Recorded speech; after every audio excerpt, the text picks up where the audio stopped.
I'm the Wine Counselor Michael Schafer, and we are here talking about unique, strange, some people might say, grapes from Michigan. And a lot of people around the United States, around the world, know about Michigan wines, mainly through our great Rieslings, our lovely Chardonnays, and our delicious Pinot Noirs. What we're going to talk about today are a little bit more exotic, perhaps unusual grapes that a lot of people might not be familiar with, but that are being grown in Michigan, produced in Michigan, and enjoyed all over the world. One of them is the Muscat grape, actually 3 different types of Muscat. And I'm going to introduce my good friend Adam Satchwell here, who's the winemaker at Shady Lane Cellars, to talk about this particular wine, which is the Muscat wine. Well, a lot of people nowadays have become familiar with a wine called Moscato, which is a really sweet, perfumey, bubbly wine. But the wine that I make is not your grandma's Moscato by any means. It's a dry version of it. Really try to emphasize the floral and the wonderful fruit aspects of the wine, and just this great springtime quality to it. Excellent. Thanks. Let's get to it. Okay.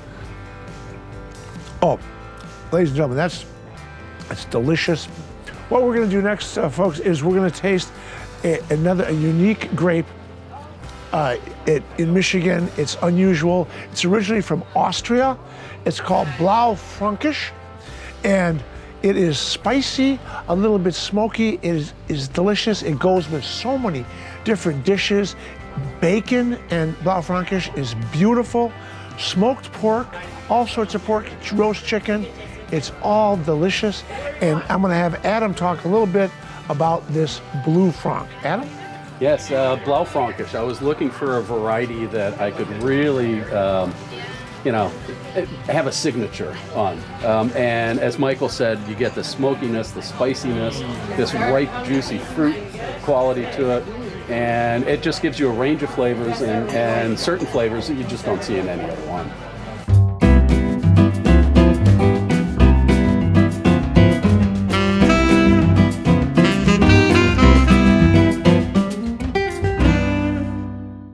This particular grape is called the Bianca grape.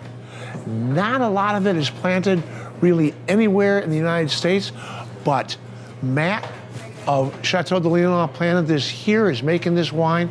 It's a delicious wine. It was created in Hungary in 1963.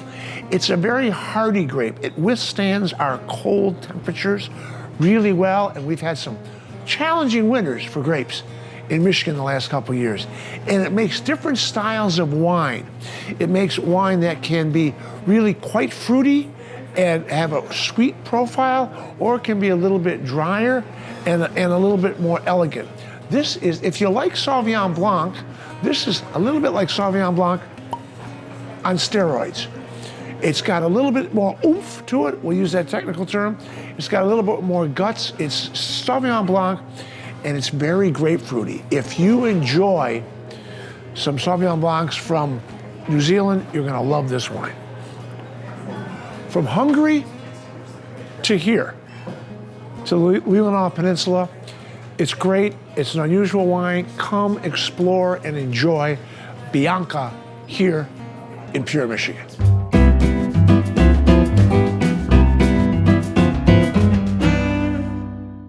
About pure Michigan, this is a really pure wine.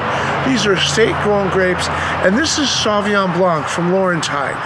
This wine, Sauvignon Blanc, you've probably heard of from perhaps New Zealand, maybe from the motherlode, the real home state, shall we say, the home country of Sauvignon Blanc, which is Sancerre in the Loire Valley in France.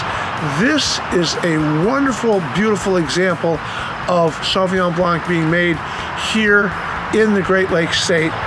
This wine expresses the terroir of Michigan, where it's from, and that terroir, remember, ladies and gentlemen, that is the sense of place. It's the soil, it's the air, it's the slope, it's all those things together. This particular wine is absolutely delicious. I'm with Susan and Bill Bramer, the proprietors of Laurentide, and they're going to tell you just a little bit about this wine and why their winery is named Laurentide. Susan, Bill? Laurentide, we named our winery Laurentide in a tribute to the geology of the region. Hence, we really try very, very hard to keep to estate wine. And this is grown 2 miles away from the spot where we're sitting on French Road. And we named it Laurentide in tribute to the geology of the region. It's a geologic ice sheet. Laurentide was the last great ice sheet that receded a long time ago, 10,000 years ago, from this peninsula, making all of these states in the northern tier and their geology. So when it receded, it exposed an ancient sea floor, which was a lot of Petoskey stones and corals and fossils. Those are limestone and calcium, lots of minerals, gives this soil an incredible, unique character. We grow here for, as Michael was saying, the terroir and the soil, the climate, everything combined makes it a wonderful region for growing fruit of all kinds. It does speak to pure Michigan and Laurentide and Leelanau because of the fruit. The soil brings it, and we like to say cool climate wines that are handcrafted on a peninsula that was shaped by geologic forces. So, to you, enjoy. Wine is history. Cheers. Cheers!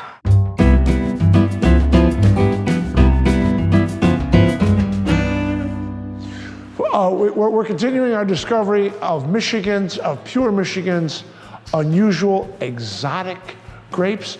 And we are here at Bel Lago with my great friend Charlie Edson, who's a plethora of information about all sorts of different grapes. We're focusing on the Oshawott grape. This grape is originating from Alsace. Some people compare it to Chardonnay. It's really not a Chardonnay. It's interesting, it's somewhat similar to that, but it's got a lot of different aromatics, some floral characteristics, and it's absolutely delicious. So with that, I'm going to turn it over to Charlie. Charlie, how would you describe Oshawott? Well, first of all, as you know, I love this variety. Yeah. And it's interesting that you, in the introduction, talked about its relationship to Chardonnay, because in fact, genetically, it's a sibling of Chardonnay. So the parents of Oshawott are the same as the parents of Chardonnay, way, way back. Family tree, folks. Okay. That's right. So I brought this variety in, almost 30 years ago, and I came across it in Alsace. Where else? Where it's typically blended with Pinot Blanc, and it's an early ripening variety. And so besides really falling in love with the wine in Alsace, I thought it would do well here in Leelanau, because being a short season growing area, I thought it would get ripe every year, and indeed it does.